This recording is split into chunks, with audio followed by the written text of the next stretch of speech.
Hello there guys, welcome back to Games in Brazil. So today I decided to record a different kind of video to share my thoughts regarding the last Nintendo Direct we had yesterday, March 27th. Yeah, just a few days before the long-awaited Nintendo Switch 2 Direct. And I gotta say that I was kind of surprised because for a console, for a platform that has been among us for 8 years, this Direct was proof that the Switch still has a lot of gas to burn. So in this video, I'm gonna share my thoughts regarding some games that I enjoyed the most during this presentation. So without further ado, if you enjoy this kind of content, please consider to like and subscribe as well, and let's get started. As soon as the presentation started, Dragon Quest 1 and 2 2D HD was shown. And well, although I don't have many opinions regarding this game, because there's a long time I don't play this kind of RPG, there's one thing I can't fail to mention. How I love these HD 2D graphics. Like, the sprites are so beautiful and aged like fine wine, in my opinion.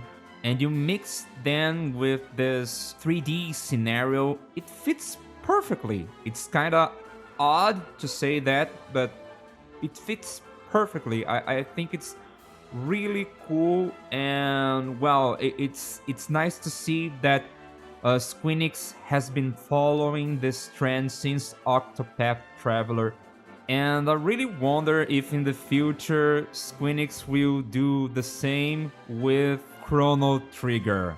Because why not? Come on, if we are seeing like the old Dragon Quest games seeing the surface again, why not do the same with Chrono Trigger? Come on, it's one of the best RPGs of all time. So come on, Squeenix, bring us some Chrono Trigger. Bring us a Chrono Trigger remake in 2D HD, and I'm sure it will profit a lot, because as soon as you announce, for me, it's gonna be a must buy for sure. Now, the next game that made me laugh, to be honest, it was Shadow Labyrinth.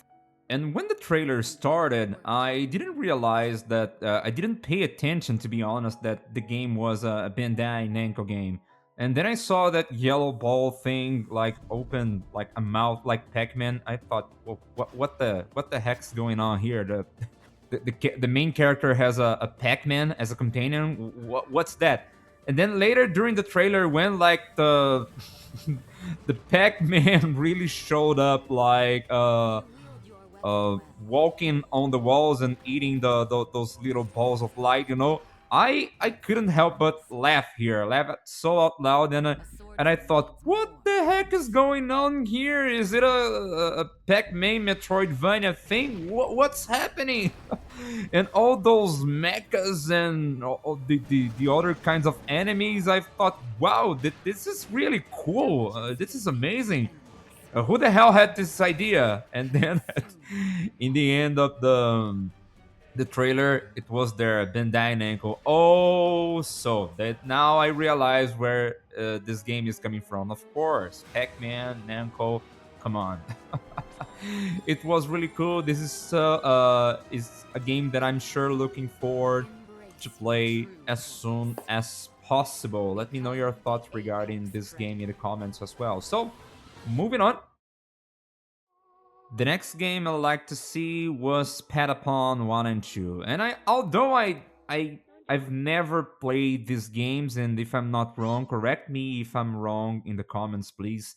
These games were released back on the PSP, the PlayStation Portable. So I remember I had a PSP. It was, well, maybe 10 years ago or something like that. But I didn't play this game. I just knew it exists, but I've never tried it. And, well, the trailer made me think, well, this is such a cool game. It's like a mix between a rhythm game and like Pikmin, because there's little creatures attacking other bigger creatures. So I think it was such a cool addition, Patapon 1 and 2, and it will be available later this year. Okay, so it's such a cool game. And now for the most anticipated game since its announcement in 2017. Yeah, it's finally here. Metroid Prime 4 Beyond. And I was amazed to see how beautiful this game looks, especially if it's really running on Nintendo Switch 1. This game is gorgeous. The landscape, the forest, the alien, Samus's armor, it's really impressive. Really, really impressive.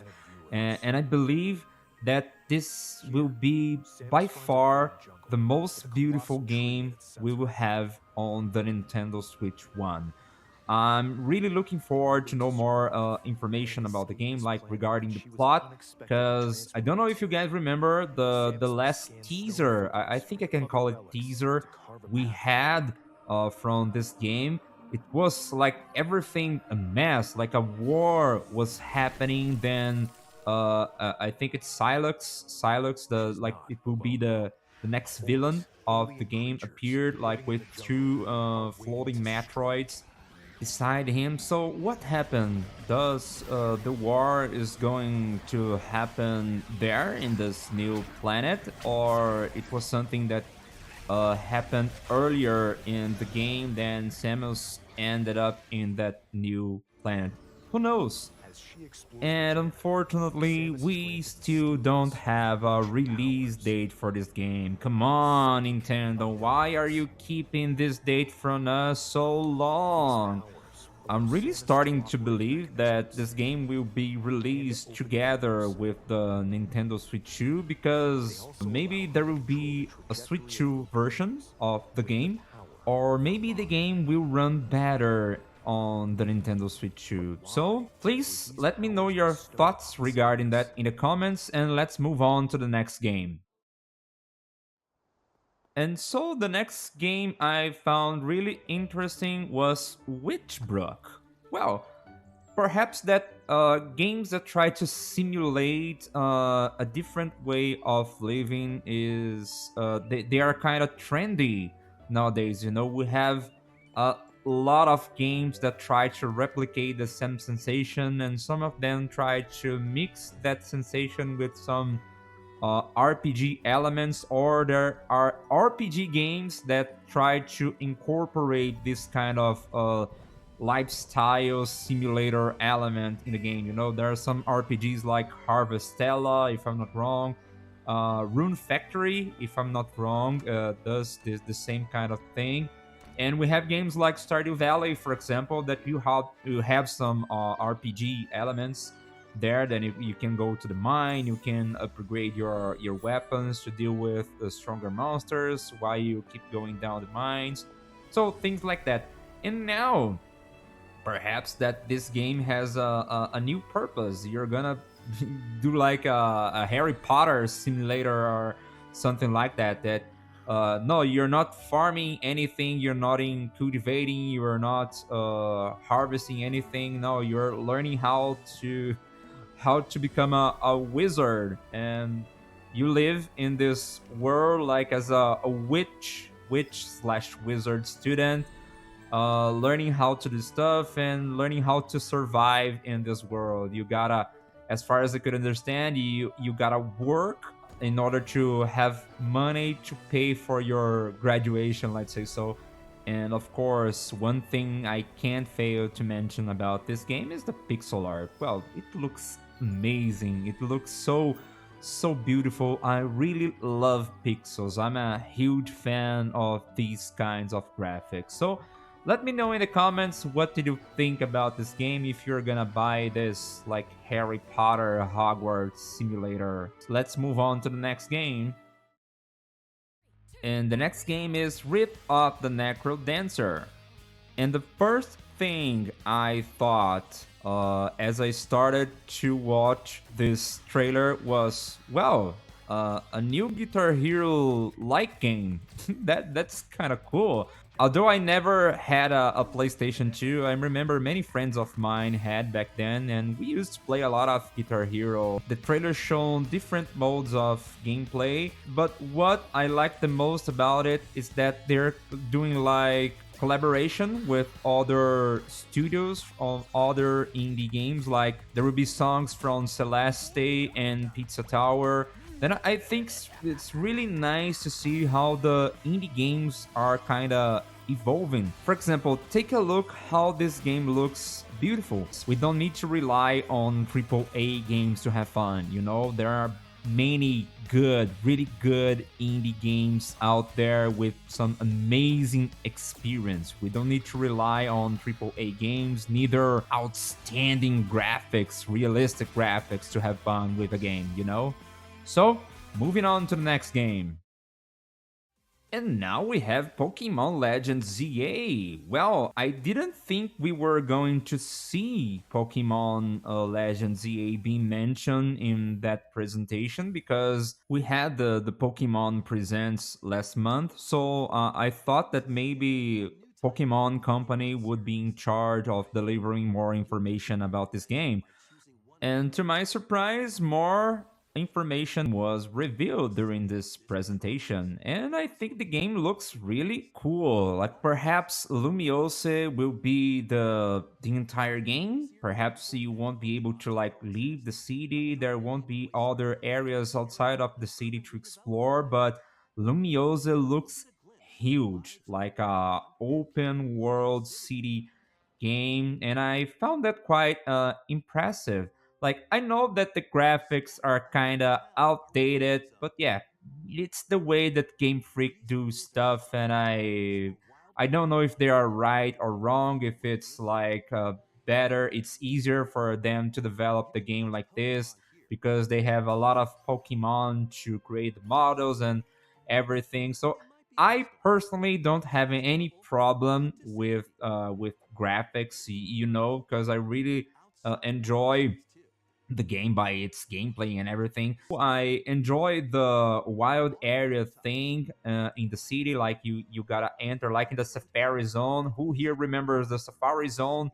I think it's Safari. Okay, Safari Zone.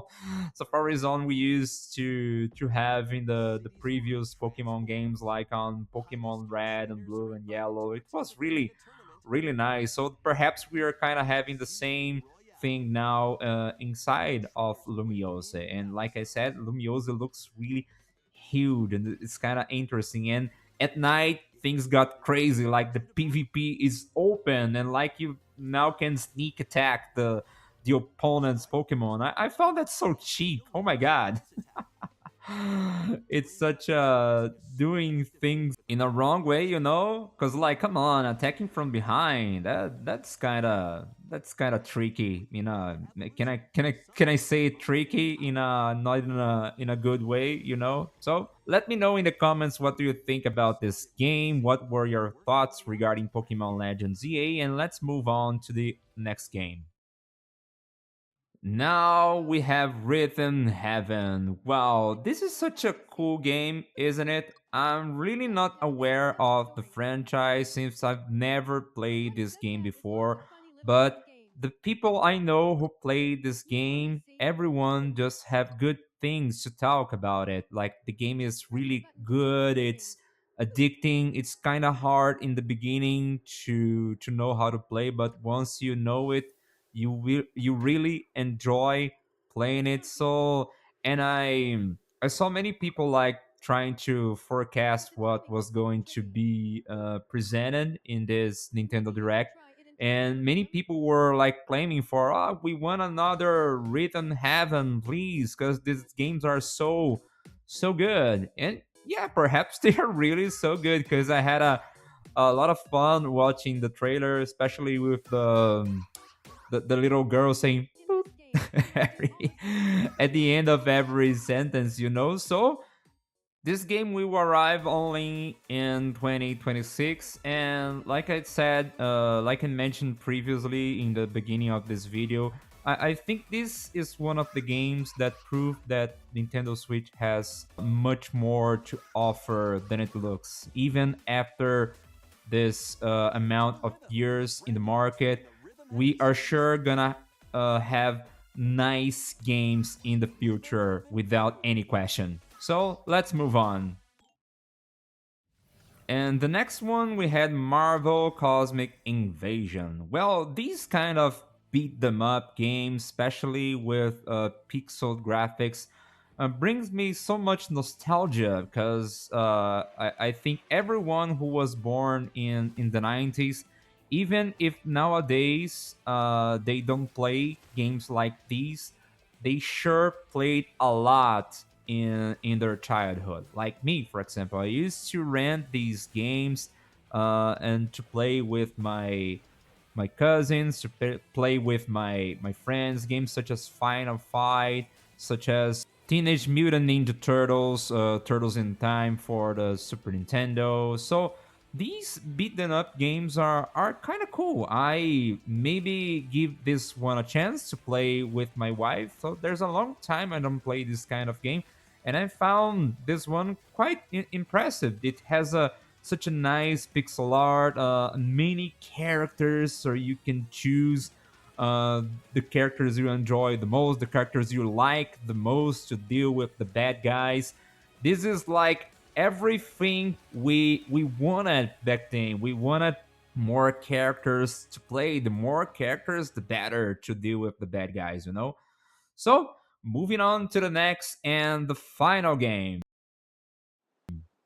And last, we had Tomodachi Life. And well, I really don't know what to say about this game, believe it or not, because I know that this game is quite popular, especially in Japan, but I wasn't aware that this game was also a success in United States, for example, in the Western. And although I know that everyone who talks about this game on the internet, like the few contents I've seen so far regarding this game, everyone say that this game is an absolute blast and was a success in Japan. And when it showed up in the Western, it was also a success. But here in Brazil, the things are kind of different. Like since games here are kind of expensive, and as far as I'm concerned, no Nintendo 3DS title was ever located to Brazilian Portuguese. Some titles are kind of hard for us to enjoy properly, you know. So maybe people here rather spend their money in a game that they know they will enjoy for sure, like Monster Hunter or Pokemon, than buying a game because they saw in a forum sometimes the person doesn't have a good level of English to enjoy the game properly, you know. But I was amazed to find out that this game has sold over 6.7 million copies worldwide on the 3DS. So this is a game that I can't like ignore at all. It's not because I'm not a fan of the game, or because I don't know how it works that I can like deny that the game is a blast, you know. So I'll keep this game on my radar, and let's see if in the future I'll give it a chance. So tell me your thoughts about that game being announced for Nintendo Switch in the comments. So, guys, that was all for today. I hope you've enjoyed the content, and please don't forget to like and subscribe as well. And the next video will be probably about the next Nintendo Direct, when they're finally going to reveal more information regarding Switch 2. So, see you next video, guys. Bye bye.